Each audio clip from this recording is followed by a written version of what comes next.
తెలంగాణలో BRS కన్మరుగవుతుందా? Car party చేసిన పాపాలే నేడు శాపంగా మారాయా? గులాబీ పార్టీ కనుమరుగైతే తెలంగాణలో ఏ పార్టీ పుంజుకుంటుంది? మళ్ళీ సైకిల్ పార్టీ రేసులోకి రాబోతుందా? కారు కేడర్ మొత్తం పసుపు పార్టీ వైపు మళ్ళుతారా? బీఆర్ఎస్ పై సీఎం రేవంత్ చెప్పిన జోస్యం నిజం కాబోతుందా? అదేంటో చూద్దాం.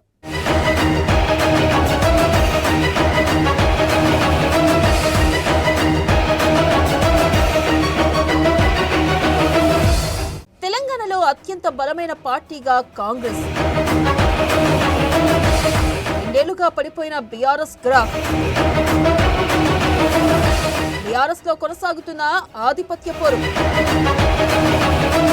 బీఆర్ఎస్ కనుమరుగవుతుందని రేవంత్ జోస్యం, తెలంగాణలో టీడీపీ ఎదిగే ఛాన్స్,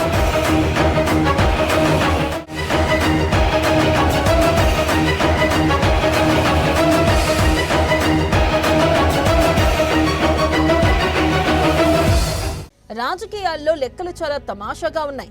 1+1 అన్నది 2 అంటే కుదరదు. అది 2 కావచ్చు, లేదా 0 కూడా కావచ్చు. ఇక రాజకీయాల్లో శూన్యత ఎప్పుడూ ఉండదు. ఒకవేళ తాత్కాలికంగా వచ్చినా దానిని భర్తీ చేసేందుకు వేరే పార్టీ రెడీగా ఉంటుంది. పాలిటిక్స్ అంటేనే అది. నిరంతరం పోటీ ఉంటుంది. ఎవరు ఛాన్స్ తీసుకుంటారో వారే సక్సెస్ అయినట్లుగా లెక్క. మరి ఏపీ రాజకీయాలు వెరీ క్లియర్ గా ఉన్నాయి. అక్కడ అధికార కూటమిలో 3 పార్టీలుగా టీడీపీ, బీజేపీ, జనసేన ఉన్నాయి. విపక్షంలో వైసీపీ గట్టిగా ఉంది. కాంగ్రెస్, కమ్యూనిస్టులు ఉనికి పోరాటం చేస్తున్నాయి.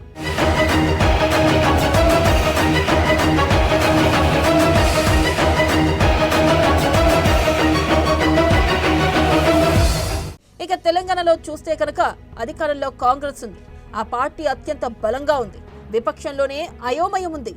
బీఆర్ఎస్ సహజంగానే బలమైన పార్టీ.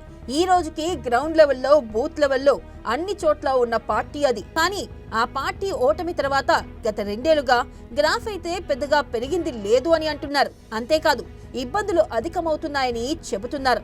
సెల్ఫ్ గోల్స్ ఎక్కువైపోతున్నాయి.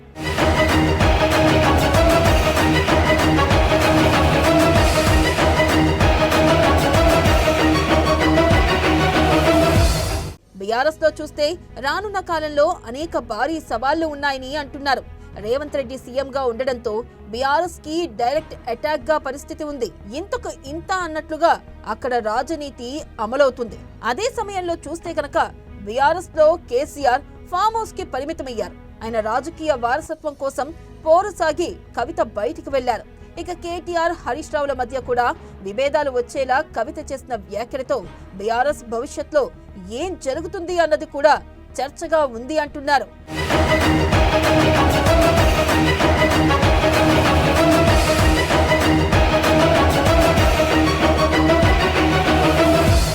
ఇక సీఎం రేవంత్ రెడ్డి తాజాగా ఒక సభలో మాట్లాడుతూ బీఆర్ఎస్ రానున్న కాలంలో రాజకీయ తెర మీద కనిపించకుండా కనుమరుగవుతుందని జోస్యం చెప్పారు. అయితే ఆయన రాజకీయ విశ్లేషణ కంటే కూడా కర్మ సిద్ధాంతం బేస్ చేసుకుని ఈ విషయం చెప్పడం ఆసక్తిని కలిగిస్తుంది. అధికారంలో ఉన్నప్పుడు గులాబీ పార్టీ, టీడీపీ లాంటి పార్టీలను ఎక్కడా బతకనీయకుండా చేసిందని ఆయన అన్నారు. ఆనాడు చేసిన పాపాలకు, శాపాలకు ఇప్పుడు పరిహారం చెల్లించాల్సి వస్తుంది అని అన్నారు. అంటే టీడీపీ తెలంగాణలో పతనం వెనుక బీఆర్ఎస్ ఉందని ఆయన గట్టిగానే చెప్పారు అనుకోవాలి.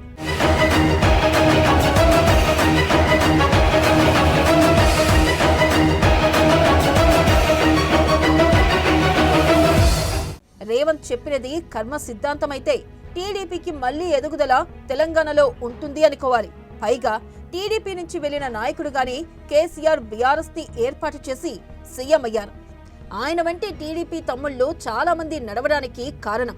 ఒకనాటి టీడీపీ సహచరుడనే అంటారు. ఇప్పుడు బీఆర్ఎస్ కనుక వేగంగా రాజకీయ పతనం చెందితే ఆ ప్లేస్ లో, ఆ స్పేస్ లో టీడీపీకి ఛాన్స్ ఉంటుందా అన్నదే చర్చగా ఉంది.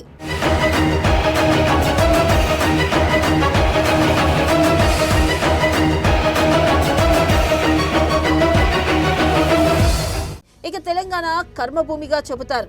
ఉద్యమ గడ్డగా ఎంతో ప్రాధాన్యత ఉంది. అలాంటి చోట రాజకీయ పార్టీలకు స్కోప్ ఎలా ఉంటుంది అన్నది చూస్తే కనుక కర్మజీవులకు, శ్రమజీవుల పక్షాన నిలబడి వాదించే వాటికని చెప్పాలి. అందుకే కమ్యూనిస్టులకు ఈ రోజుకి ఉనికి ఉంది. ఇక కాంగ్రెస్ కు ఎటూ తన రాజకీయ వాటా ఉంది. మధ్యవాద పార్టీల విషయానికి వస్తే ఒకనాడు తెలుగుదేశం కూడు గూడు గుడ్డ నినాదంతో తెలంగాణ అంతటా పసుపుదనం పరుచుకుంది. ఎన్నో విజయాలు ఆ పార్టీకి అక్కడ దక్కాయి.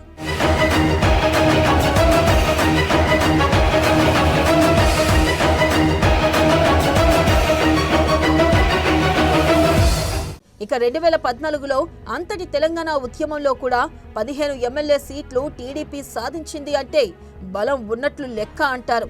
ఇప్పుడు బీఆర్ఎస్ కనుక తగ్గిపోతే బీజేపీ కంటే కూడా టీడీపీకే ఎదిగేందుకు ఛాన్స్ ఉంటుందని అంటున్నారు. దానికి తగినట్లుగా బలమైన నాయకత్వంతో కనుక టీడీపీ ముందుకు వస్తే పసుపు పార్టీకి మంచి రోజులు వస్తాయన్న లెక్క అయితే ఉంది. రేవంత్ రెడ్డి సైతం బీఆర్ఎస్ పతనం ఖాయమని చెబుతున్న వేళ, టీడీపీని రిఫరెన్స్ గా తీసుకుని వచ్చిన వేళ ఈ అంచనాలు మరింత బలపడుతున్నాయనే చెప్పాల్సి ఉంది.